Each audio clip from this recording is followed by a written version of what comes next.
बिस्मिल्लाहिर्रहमानिर्रहीम बोलते कालम के साथ मैं आमिर रज़ा खान। और एक मरतबा फिर जो है जंग के बादल जो हैं मज़ीद गहरे हो गए हैं, क्योंकि इसराइल ने लेबनान से निकलने से इनकार कर दिया है और बेरूत पर हमला भी किया है। इसके बाद ख़ातमुल अंबिया हेडकोार्टर, जो कि पासदारान इनकलाब का नशरियाती अदारा है, उसने ये कहा है कि तनबीह जारी की है कि अगर लेबनान पर हमले ख़त्म ना हुए तो ये सीज़ फायर ख़त्म समझे, और इसके लिए 48 मरतबा इसराइल इसकी खिलाफ वर्जी कर चुका है। गो डोनाल्ड ट्रंप जो हैं वो कोशिश कर रहे हैं, उन्होंने इसराइल को इस मामले में डांटा भी, नेतन्याहू को बुरा भला भी कहा और कहा कि उसको ऐसा नहीं करना चाहिए था। लेकिन ये डांट डपट पचकार वाले मसले में आती है, यानी जैसे प्यार से किसी बदमाश बच्चे को जो है कहा जाता है हुन ना करी हुन ना करी हुन ना करी, वो कर रहा है। और 48 मरतबा ये खिलाफ वर्जी वो कर चुका है। ईरान ये ऐलान कर चुका हुआ है कि लेबनान पर हमला जो है उस पर हमला तस्वर होगा ईरान पर, और ईरान पर हमला जो है वो लेबनान पर हमला तस्वर होगा। हिजबुल्लाह जो है उसने सीज़ फायर की मुकम्मल जो है पासदारी की, और उसने कोई एक फायर भी IDF पर यानी इजरायली डिफेंस फोर्सेस पर नहीं किया। लेकिन इसके बावजूद इसराइल बार बार इस बात को जो है लेकर वो लेबनान पर हमलावर है।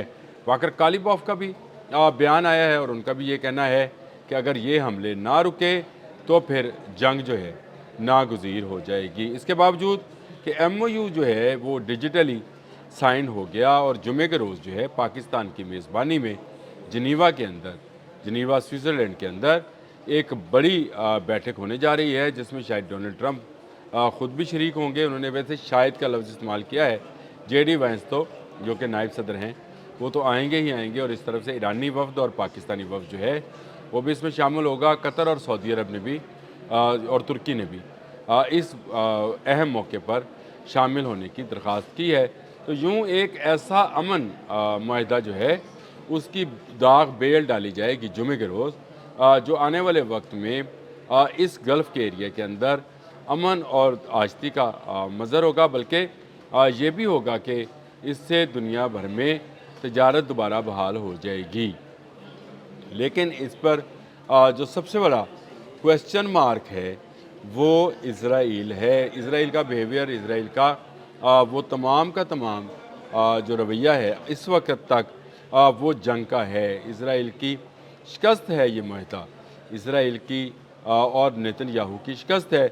नेतन्याहू इस जंग की आग को मज़ीद भड़काना चाहते हैं। वो चाहते हैं कि अमेरिका उसके टूल के तौर पर इस्तेमाल हो, और ये टूल जो है ये ईरान को नीस्तो नबूद करे। ये नेतन्याहू की ख्वाहिश है।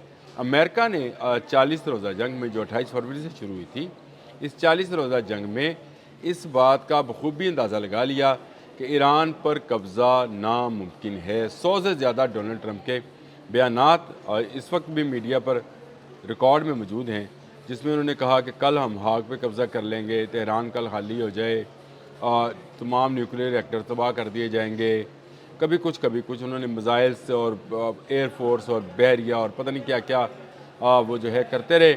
लेकिन इसके बावजूद ईरान की ताकत को ख़त्म नहीं कर सके, और उसका अंदाज़ा उनको इसलिए भी है कि उन्होंने ख़ुद से एक बयान दिया कि अगर अमेरिका ना होता तो इसराइल कब का तबाह हो चुका था। इससे मुराद ये है कि जो मैं इतने दिनों से बात कह रहा हूँ कि सिर्फ़ अमेरिकन छतरी के नीचे ये मेंढक फुदक रहे हैं, ये मेंढक अमेरिकन छतरी के नीचे फुदक रहे हैं। अगर ये छतरी हट जाए तो इन मेंढकों को कुचला जा सकता है।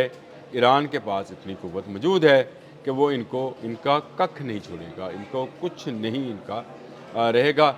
हिजबुल्लाह जैसे ये समझें कि गैर तरबियत याफ्ता फ़ौज या वॉलंटियर फ़ोर्स ने इनके एरोज़ की धज्जियाँ बखेर दी। किससे? वो जो फाइबर ऑप्टिक के साथ ड्रोन उड़ता है, ना इनसे हैक होता है, ना इनसे पकड़ा जाता है, ना तबाह किया जाता है, और वो इनकी एरो बैटरीज उड़ा रहा है। इनके टैंक्स, इनकी बख्तरबंद गाड़ियाँ, ये सारी जो हैं वो तबाह की जा रही हैं।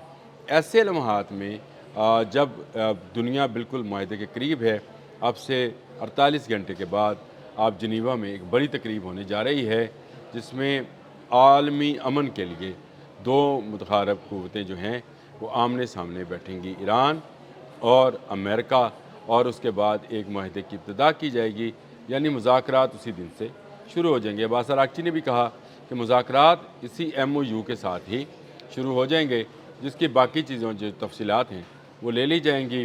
گو ڈونلڈ ٹرمپ جو مرضی کہیں کہ کوئی ایک پیسہ نہیں دیا جائے گا، یہ کچھ لو اور کچھ دو کی بنیاد پر ہی معاہدہ ممکن ہونا ہے، لیکن اس کے لیے زیادہ ضروری یہ ہے کہ اسرائیل اپنی حرکتوں سے باز رہے۔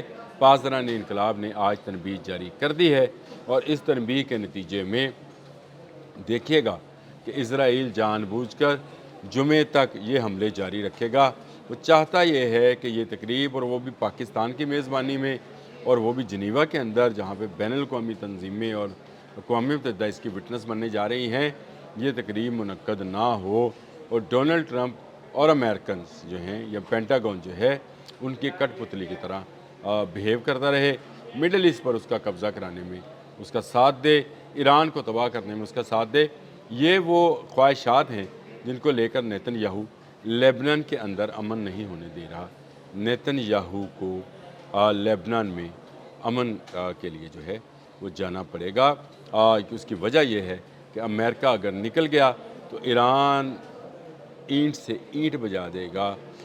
اسرائیل کا اور یہودیوں کا جتنا خواب ہے وہ چکنا چور ہو جائے گا۔ جو ان کی ترقی ہے وہ ختم سمجھے، ان کی جو ایٹمی قوت ہے اس کو بھی ختم سمجھے، کیونکہ ایران ایک بڑا ملک ہے، اور ایران کی اپروچ ان کے دمونہ سائٹس تک، نیوکلیئر سائٹس تک ہے۔ اسی طرح سے یہ ایک بڑی جنگ میں بدل سکتا ہے، جس میں مڈل ایسٹ کے بہت سارے ممالک جو ہیں لپیٹ میں آ سکتے ہیں۔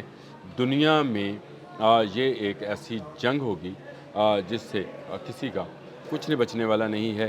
بہت زیادہ نقصان اس وقت بھی دنیا کو ہو رہا ہے۔ ابھی بھی انٹرنیشنل ایجنسیز بتا رہی ہیں کہ پیٹرو کیمیکلز کی اتنی جو یونٹس ہیں ان کو نقصان پہنچا ہے کہ اس تیل کی ترسیل کی بحالی کو پہنچتے پہنچتے ایک بڑا وقت جو ہے درکار ہے، اور یہ 2027 تک کا بھی ہو سکتا ہے۔ یعنی آپ نے ہرمز اگر جمعے کے روز MOU سائن ہونے کے بعد کھل بھی جائے بقول ڈونلڈ ٹرمپ کے کہ یہ فری آف کاسٹ کھلے گی، لیکن ایرانی جو ہیں وہ اس پر ضرور کوئی نہ کوئی ٹیکس کے لیے دباؤ ڈالیں گے، لگائیں گے۔ یہ فری آف کاسٹ اب دوبارہ نہیں کھلے گی، ضرور لینا ہے انہوں نے ٹیکس، اس طرف سے ایران نے، اس طرف سے عمان نے، اور یہ طے ہے کہ ایران کے $300 بلین جو ہیں نقصان کے جو ہے نقصان جو ہوا ہے اس کو اسی سے پورا کیا جائے گا۔ یہ ساری صورتحال ہے جس میں جو پاسداران انقلاب ہے انہوں نے یہ بات برملا کہی ہے کہ لیبنان پر اگر اب حملہ ہوا تو وہ اس کی یعنی جو اسرائیل ہے اس کی ایسی کی تیسی پھیر دیں گے۔ اپنے کمنٹس میں ضرور بتائیے گا کیا اسرائیل امن ہونے دے گا؟ سوال ہے میرا آپ سے، جواب آپ دیجیے گا۔ یہ ضرور بتائیے گا کہ کیا آپ سمجھتے ہیں کہ یہ امریکہ اسرائیل کو دبا سکتا ہے؟ اب تک کے لیے اتنا ہی۔ اللہ حافظ۔